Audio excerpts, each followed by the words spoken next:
Right, somebody's asked in a group, so I thought I'd make a short video. How do you open the Marine Band Classic? So I'm not going to make a big deal out of this. I watched an Adam Gusso video the first time I tried doing this. There's varying opinions about these harmonicas, but so the Adam Gusso video. But just in case you don't find that video, and you might find this one, get quite a sharp knife. When I say sharp, it don't need to be sharp, but really thin, so that when you go underneath the metal, you're you're trying not to bend anything. You're sort of going underneath slowly, and when you do that, it sort of pries it. See that? Sort of pries it open.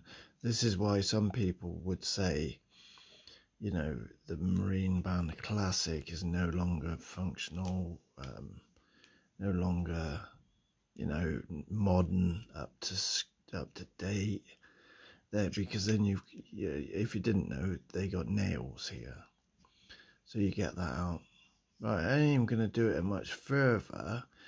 What you do is you apply it evenly. So look, that's literally out.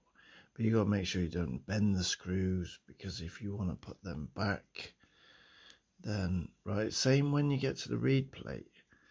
You've got a thin knife. You're sort of going along nice and straight. By now, I should take this. If I wanted to go any further, I would take this whole cover plate off. Yeah. Underneath there's a set of screws. Sorry, nails again. So again, the same sort of deal. You gently find the slit. And look, did you see that? The knife's just gone in there.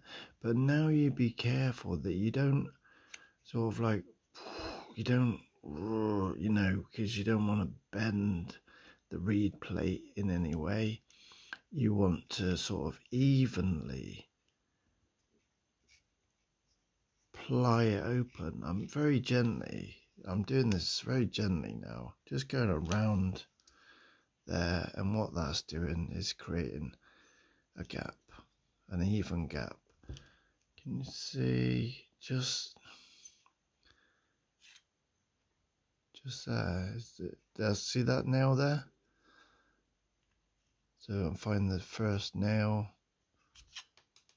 Yes, did you hear that? That was one of the nails just dropped on the table. So yeah, same sort of deal. Try and go along evenly.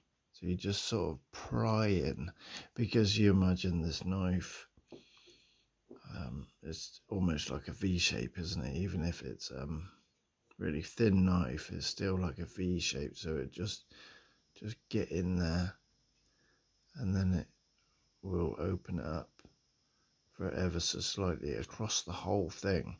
But again, you're not doing this, you're not doing this.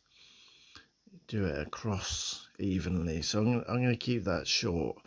Do it above a plate, so the nails, when they drop in. And then when you're putting it back together, obviously, maybe take photos of what you did and put things back the way they came apart.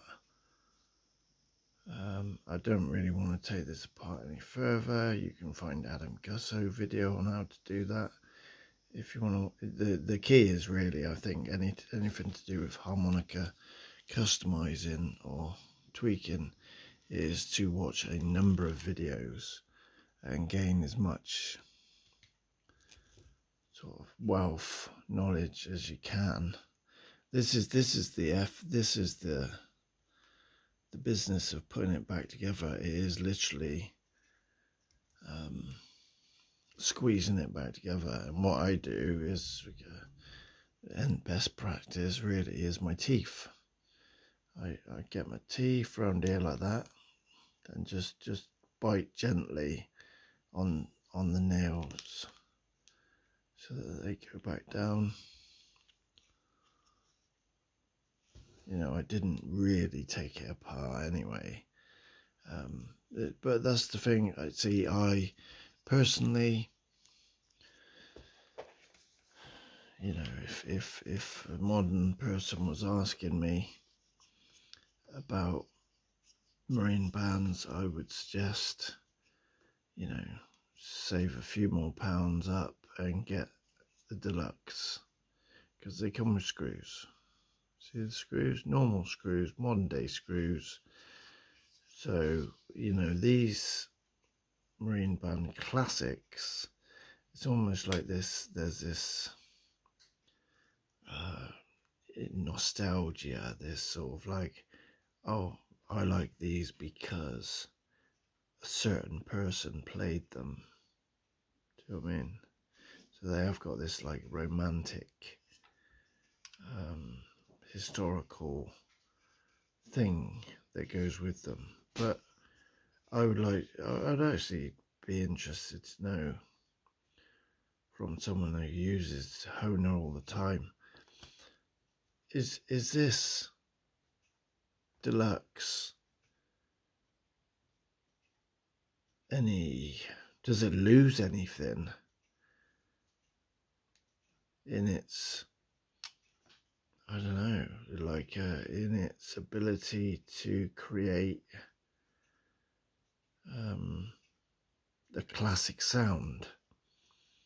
Why would it? What is it exactly the same, but this has screws and this has nails? You know, obviously the cover plates are open too. Kind of almost looks the same. You know, and they talk, you know, this is like the wood sealed better, I guess they might say. I don't believe in that really too much. I've sealed this myself with food safety. Can you see it shine? I've sealed it with food safety varnish. And I've seen these swell. I've seen this swell. The wood swell up. That's why I sealed them. But yeah, I would be interested to know, why do people still buy these? Why don't they just buy these?